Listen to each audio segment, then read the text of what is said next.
ព្រៃខ្មោចមែនហើយជាព្រៃតម្កល់សព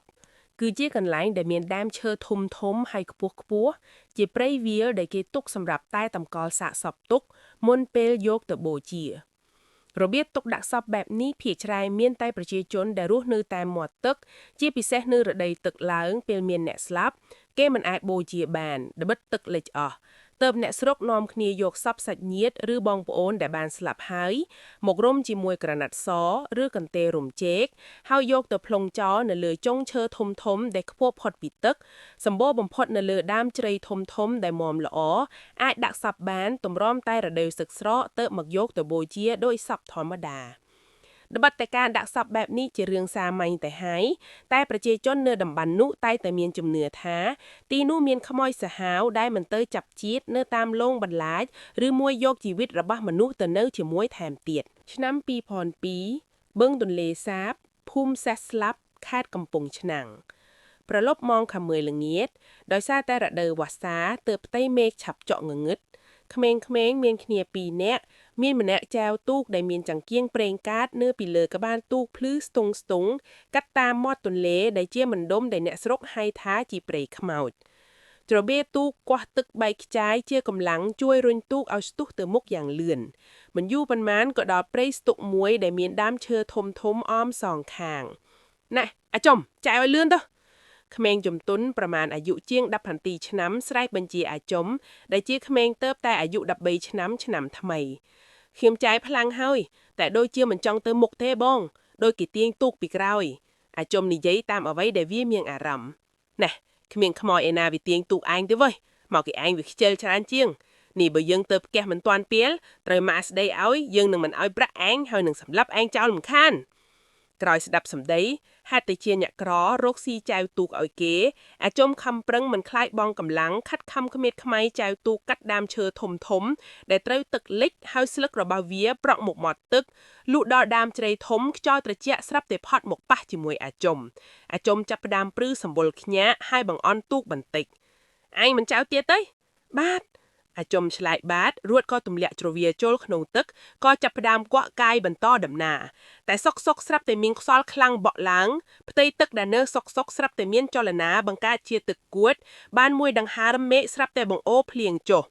ទឹកភ្លៀងហូរលឿនចូលក្នុងទូកដួតទឹកបាក់ទំនប់ព្រុងទឹកសែកគ្រាំដោយទម្ងន់មនុស្សដែលធ្លាក់ចូលទៅក្នុងទឹកបងអាចុំឃើញម្ចាស់ឈ្នួលធ្លាក់ទឹកក៏ស្រែកហៅដោយក្តីតក់ស្លុតត្បិតដឹងច្បាស់ថាមិនចេះហែលមិនមានមធ្យោបាយអ្វីអាចុំក៏លោតទៅតាមពីក្រោយដើម្បីសង្គ្រោះទឹកស្រជាក់ក៏ត្រជាក់គួចក៏ខ្លាំងក្មេងមិនគ្រប់អាយុប្រឹងស្រវេស្រវាតតងដៃជើងម្ចាស់ឈ្នួលឡើងផុតពីទឹកដាក់ឲ្យតងជាប់ជាមួយដើមកំប្លោកដែលអណ្ដែតនៅលើផ្ទៃទឹករួចហើយក៏បណ្ដែតខ្លួនឯងទៅផ្ងាទូកដែលក្រឡាប់ឲ្យផ្ងាឡើងវិញនិងទាញជ្រវាមកកាន់ដៃកំពុងតែស្រវាយយ៉ាងភិតភាយនឹងត្រដរខ្ចាលអាចុំស្រាប់តែទទួលអារម្មណ៍ថាមាននរណាម្នាក់កំពុងតែចាប់ជើងជាប់មិនឲ្យវាហែលទឹកបន្តទៀតកម្លាំងចាប់នេះហាក់ដូចមនុស្សពេញវ័យណាស់ហើយព្រោះមិនមែនទាញធម្មតាទេតែវាបានទាញទ្រូងប្រាណទាំងមូលរបស់វាឲ្យលិចចូលទៅក្នុងទឹកបានត្រឹមមួយព្រឹកព្រិចមែកជួយផងជួយអាចុំអោនងើបក្បាលម្ដងផុតទឹកម្ដងលិចទៅក្នុងទឹកវាក្រឡេកមែកទៅកាន់ដើមកំប្លោកដែលដាក់ម្ចាស់ឈ្នួលតងស្រាប់តែបាត់ម្ចាស់ឈ្នួលទៅណាក៏មិនដឹងវាក៏ខំព្យាយាមបង្វែរប្រាណមើលជុំវិញខ្លួនតែឯណាក្បាលដ៏សំអុយមួយស្រាប់តែផុសផ្លែតឡើងចំពីមុខរបស់វាគៀកនឹងភ្នែកតែម្ដងវាភ័យលើកដៃតាក់ទឹកខ្លាំងដោយស្រែកហៅតែឈ្មោះម៉ែរបស់វារកតែពុតផោក្បាលសំអុយមានក្លិនឆ្អាបហួងដោយគម្រង់មិនមានទ្រូងប្រាណមានភ្នែកលៀនថ្មែសម្លឹងមកកាន់វាដោយមានចលនាពីលោកទឹកផងធ្វើឲ្យក្បាលសំអុយនោះចាក់តែមិននៅស្ងៀមហាក់ដោយកំពុងតែលងបន្លាយឲ្យក្មេងប្រុកកំសត់ម្នាក់នេះយំកាន់តែខ្លាំងម៉ែអើយជួយកូនផងម៉ែភ្លឹបត្របែកភ្នែកប្រឹងបើកព្រឹមទាំងរាងកាយទៅតេកជោកធ្វើឲ្យរងាសឹងរឹងស្ពួងសំលេងវ៉ែស្រាប់តែបន្លឺឡើងចូលក្នុងត្រចៀករបស់អាចុំតែមិនអាចដឹងថាគេនិយាយគ្នាពីរឿងអ្វីដែរអាចុំបើកភ្នែកបានពេញតែរូបភាពហាក់ងងឹតស្ទង់រកសម្គាល់អ្វីមួយមិនបានម៉ែនៅណាជួយខ្ញុំផងអាចុំចាប់ផ្ដើមយំសសឹកតែម្នាក់ឯងទាំងមិនដឹងថាខ្លួនកំពុងតែនៅទីណាខ្លះសំលេងក្មេងនៅតែបន្តបន្លឺឡើងចង់ហឹងត្រចៀកប្រណាំងជាមួយសំលេងយំរបស់អាចុំតែអាចុំមើលអ្វីមិនឃើញក្រៅពីយឹងដៅសំលេងមក មកនេះមកដើរមកត្រង់មកសំលេងក្មេងស្រីម្នាក់ក៏បន្ថពីក្រោយក្មេងស្រីនោះដែលលើកនេះបាំងប្រាប់ឲ្យអាចំដើរទៅត្រង់អាចំឮថាឲ្យទៅត្រង់វាក៏ក្រអូបគ្រូកពីដីហើយលើកខ្នងដៃជូតទឹកភ្នែកហើយដើរតាមសម្ដីក្មេងពីរនាក់នោះយេមកដល់ហើយក្មេងតូចច្រមុះអាយុ4ឆ្នាំស្រែកបន្ថពេលដែលអាចំវែកមែកឈើចរណេះបង្ហាញឲ្យឃើញភូមិស្ថានដែលខ្លួនបានរស់នៅតាំងពីតូចរហូតដល់ធំមើលវើយអាចំមើលវើយមកស៊ីបាយផ្ទះឯងវាឆ្ងាញ់ជាងមកកំនៅផ្ទះគេស៊ីបាយស៊ីគ្រោះមកនៅផ្ទះឯងមានឪមានម៉ែតាមថែរក្សាមើលវើយសំលេងប្រកោកស្រែកហៅតែឈ្មោះអាចំម្ដងហើយម្ដងទៀតឡើងរំពឹងសានក្រលួយពេកអាចំក៏លើកដៃមកបិទត្រចៀកហើយស្រែកយំងាណាដោយកូនក្មេងវឹបអាចំបើកភ្នែកភ្លាមខ្លួនប្រាណរបស់វាកំពុងតែឈរនៅលើផ្ទះសំលេងជែកចាយស្រាប់តែរំខានត្រចៀកនៅឯក្រោមផ្ទះដំបូលស្លឹកត្នោតអាចំដើរលបជាន់រនាឫស្សីហើយមើលទៅកាន់ក្រោមផ្ទះដែលគេកំពុងតែនៅជួបជុំអមដោយពន្លឺភ្លើងទៀនព្រាលចំអាចំភ្ញាក់ស្រែកហៅឈ្មោះឯងដោយមិនបានតាំងចិត្តនៅពេលដែលវាបានឃើញខ្លួនវាម្នាក់ទៀតកំពុងតែដេកបើកភ្នែកថ្មេះសម្លឹងមកកាន់ដំបូលផ្ទះដែលប្រក់ស្លឹកកណ្ដប់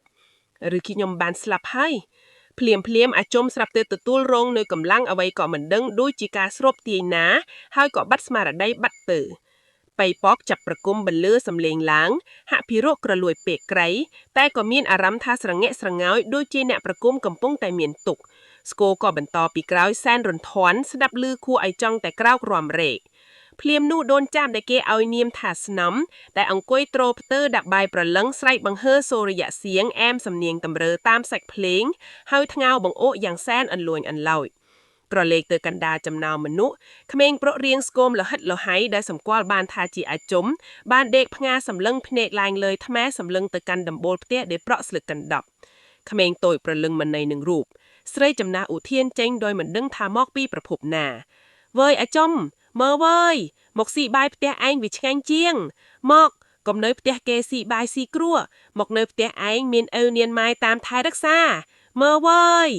ម៉ោង8យប់បាត់ទៅហើយពិធីហៅប្រលឹងក៏ទើបតែចាប់ផ្ដើមដូនស្នំស្រែកហៅឈ្មោះចំ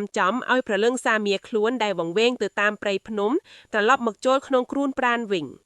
នៅពេលដូនស្នំស្រែកហៅបកដៃផងច្រៀងហៅប្រលឹងផងអ្នកភ្លេងក៏ស្រែកអែមជាមួយពាក្យសាមញ្ញហើយគេហៅឈ្មោះដដែលជាច្រើនដងច្រើនសារអ្នកភ្លេងក៏ចេះតែតាមបន្តពីក្រោយដូនស្នំលុះចប់3បទ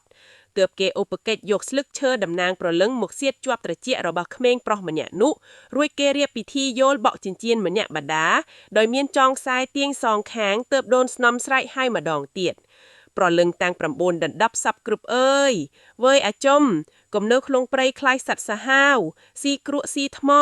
មកនៅផ្ទះធំត្រនំខ្ពក់រក្សាម៉ែរក្សាឪ